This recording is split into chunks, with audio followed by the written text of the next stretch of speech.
Hello everyone, welcome to my YouTube channel. तो एक latest update निकल के आ रही है NEET UG 2024 stray vacancy round से रिलेटेड है कि इसमें हम लोग ये जानेंगे कि कितनी सीटों पर होगी स्ट्रे वैकेंसी राउंड की काउंसलिंग।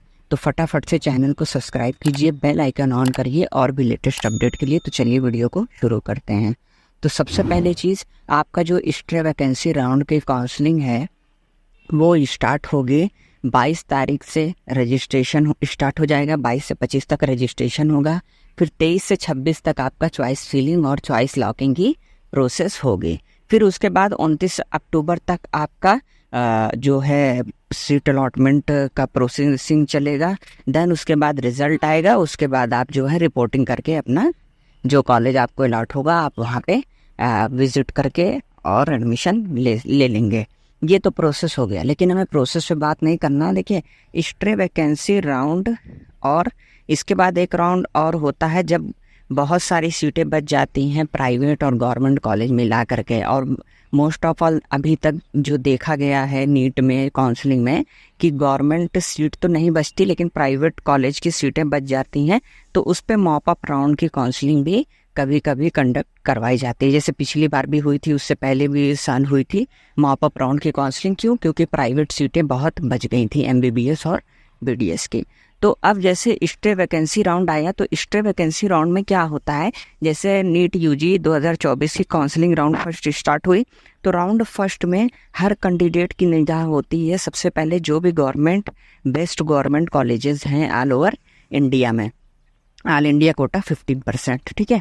तो सबकी निगाह उस पर होती है। अब जिसको फर्स्ट राउंड में नहीं मिल पाता, पता चला रैंक जो है लो होनी चाहिए, उसकी रैंक हाई है कैंडिडेट की और उसको कॉलेज अलॉट नहीं हो पाया, तो वो सेकेंड राउंड काउंसलिंग में अप्लाई करता है। देन थर्ड में भी अप्लाई करता है और उसको कोई गवर्नमेंट कॉलेज नहीं मिलता।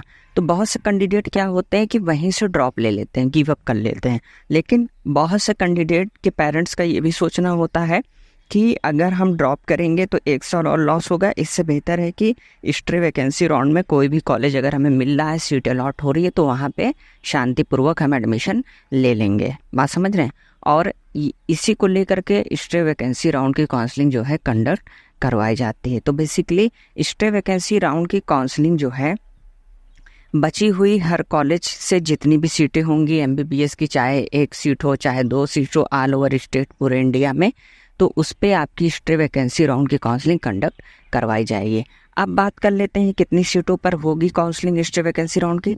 तो अभी 2 दिन के अंदर जो है एक लिस्ट आने वाली है ना, वो सीट मैट्रिक्स लिस्ट रहेगी कि कुल न्यू सीट कितनी ऐड हुई हैं स्ट्रे वैकेंसी राउंड में। मतलब कि जब राउंड थर्ड की काउंसलिंग हुई थी उसमें जो सीट बचेंगी तो वो ऐड कर दी जाती है नेक्स्ट राउंड काउंसलिंग में, यानी स्ट्रे वैकेंसी में। तो जैसा ही वो नोटिस आती है तो उस नोटिस के साथ हम आपको एक अपडेट देंगे कि अब कितनी सीटें स्ट्रे वैकेंसी राउंड में ऐड हुई हैं, कितनी सीटों पे काउंसलिंग होगी। तो यही थी एक लेटेस्ट अपडेट। आई थिंक ये इन्फॉर्मेशन आपको समझ में भी आई और पसंद भी आई। तो जो लोग नए हैं फटाफट से चैनल को सब्सक्राइब करिए, बेल आइकन ऑन करिए और भी लेटेस्ट अपडेट के लिए। तो मिलते हैं हम लोग नेक्स्ट वीडियो में। Thanks for watching.